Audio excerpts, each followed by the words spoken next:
Eto po yun. Meron daw siyang kilala na 68 years old pa lang pero mukha ng bangkay. Siyempre, tatawanan yung mga nasa paligid ni Sara Duterte dyan sa Duterte Street sa Dahig. Nasa Dahig po ngayon, etong si Lustay. At habang siya ay nasa Dahig, nangyayari ang SONA ni PBBM at siyempre may komento dyan etong si Sara Duterte. Ang sinasabi niya, waste of time.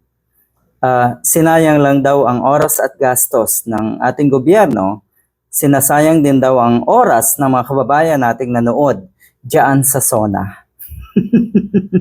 Tapos etong sa inyo, Sara Duterte, ito po ba ay kapakipakinabang?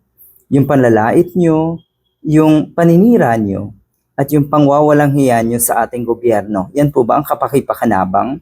Yung tipong pinapalakpakan ka habang ikaw ay papalabas sa detention facility ni Digong ng ilang DDS na naandyan sa Dahig, naandyan sa Duterte Street. Tapos may konti kayong press con. Ang pinaniniwalaan mo ay yung mga vlogger na mga DDS na naandyan sa Dahig.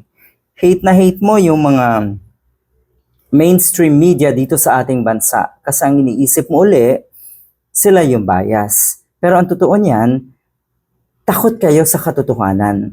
Ang katotohanan kasi ay kadalasan ini-expose at binibigyang buhay ng matatapang na mga totoong journalist ng ating mga mainstream media. Yan ang totoo, kaya takot na takot kayo.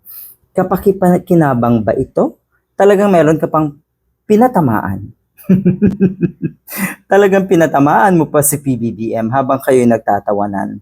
So ganyan sa inyo ang kapakipakinabang na oras. Yung mga insulto, magtawanan, manira, at higit sa lahat, maglokohan.